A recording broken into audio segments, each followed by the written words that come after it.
Hi kids, this is the Foxish bringing you part 3 of I Played a Thing, Revelations Persona Edition. I'd just like to say right now, I can't stop, I won't stop, I don't even think I know how to stop, so I'm going to, well, start. Now, there are a lot of sequences in the game where you can stand around and talk to these characters and see what else they have to say, but in 99% of situations it's just canned dialogue, not exactly really useful, so let's skip all of that and go on out into the school. It says dungeon, but it's actually school. Dungeon is just a marker for going out into the three-dimensional segments, which we're about to see. Welcome to 3D. Those of you who have ever played anything like, say, Dungeon Keeper will be well at home.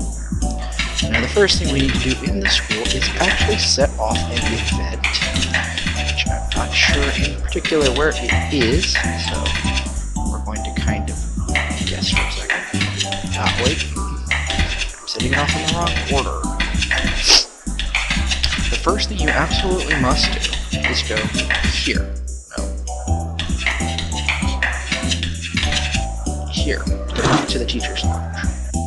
This actually starts off the Chris sequence. You have to walk in here and talk to this brown-suited man, who tells you he's glad you came, he wanted to ask. He mentions somebody running in and out of sealed classrooms upstairs, and he gives you a key. Well, actually, what he does without giving you the key is unlock the door he mentions. So you turn around, He mentions the second floor. There's actually an unmarked classroom on the second floor that you need to go and visit. If you haven't talked to that guy, the door is not open, and if you go and proceed with the plot before doing this, the teacher in the lounge disappears. So right here. The 3D realm, the 3D segments are pretty straightforward. Nothing spectacular, nothing huge or impressive. Presenting Chris. Mark knows Chris. Knows him very, very well, actually. Came to see him 6 months ago. He is actually a massively, incredibly awesome fighter. It just takes a lot of effort to get him, and it costs you other party members by doing it. It's currently allowed 5 party members at the midpoint of the game, basically. That's his style, blah blah blah. The boxes at the back are just sitting there. They're decorations. You can't actually open them and take anything out of them, so there's no point.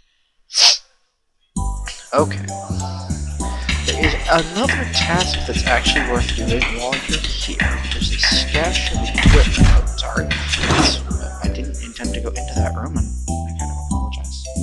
Let me save you some time while I duck out of it. Alright, and we're back. Sorry about that. I had to watch an interesting conversation that was completely non-monumental. I always find that kind of silly that your characters are perfectly happy when you push the wrong direction, slam their faces into the walls from the back. What we're going to do is go around to the show.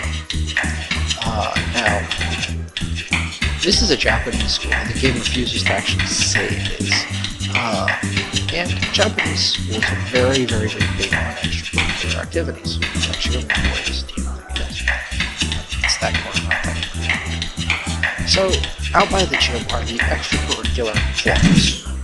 The Bujudo Club, the Fencing Club, all of that sort of crap. Basically cut across. Notice large hole. That plays in substantially later. Again, it's another one of those things that you can notice right now. It's actually completely obvious. Okay. Down this hallway, all the way around. Gymnasium, there's nothing in the gymnasium. No, right? Not a thing, so no point to it. These are the extracurricular facilities. Arts Club.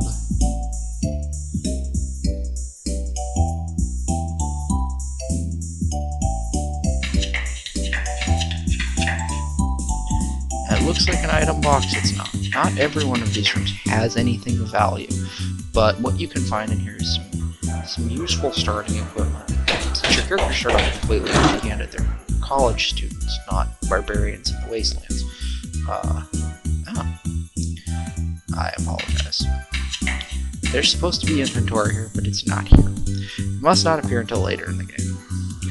My bad. Try one more room, and then apologize for leaving you guys on a wild chase goose. Goose chase. Whatever. Yeah, it's not here. Okay. Oh, that was a waste of a minute. Let me go ahead and skip ahead and get back to the front of the building. Pause it. We'll be back. And we're back. Okay, time to leave the school. Now, the teacher tried to make very clear that the first thing you needed to do was go to the hospital. We're not going to do that. You guys are sloth. Let's hurry up and pay a visit to our friend Mary. Yes. Mark and Nate have a really off-and-on relationship that winds up being a plot point much later. Best advice in the game. Okay. Now, introducing Alfred.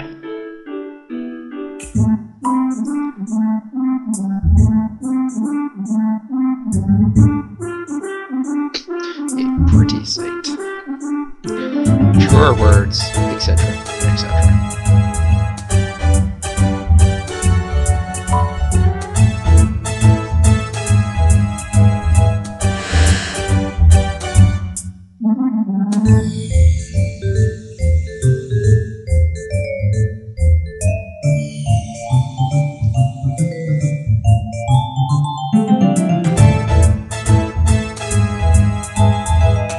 A limo would be so wonderful right now, but not going to happen, unfortunately.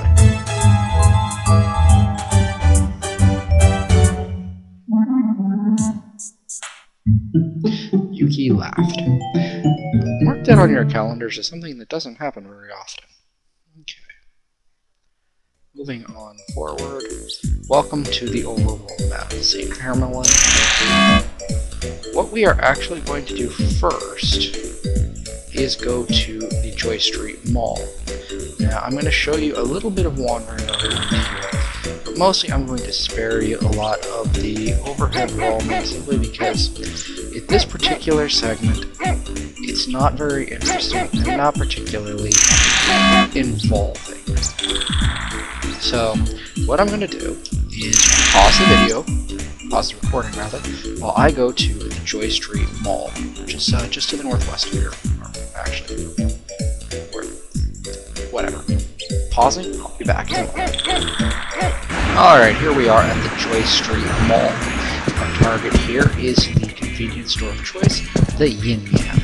It's the only reason we're here. This is a very Japanese store with a very Japanese audio track.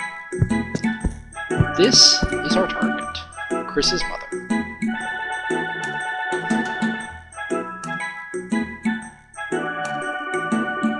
Make sure you say you know.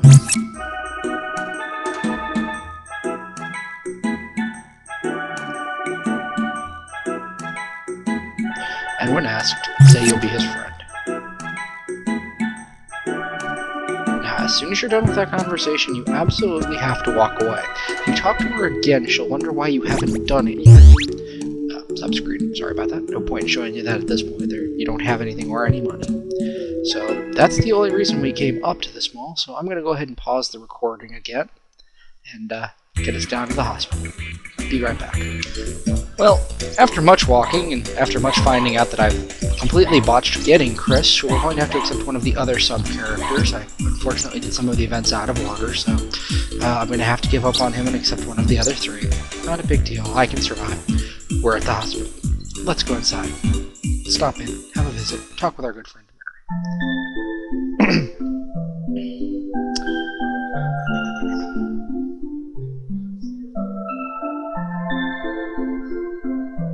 How did you know that? The mind boggles. Oh, thank you for asking the question that was on everyone's mind. Sweat drop. Mark sure is defensive. Alright, let's go upstairs. Wait, what's this?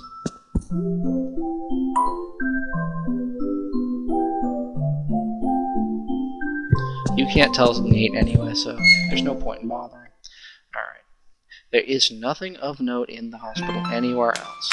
And believe me, I've been through every room in the place more times than I care to count. So take the stairs up to the 3rd floor. Remember Mark said 302. You'll know it because it has a different sign on it. unfortunately, we've reached the 10-minute mark just as we've reached our good friend Mary, so we're going to have to call it right there.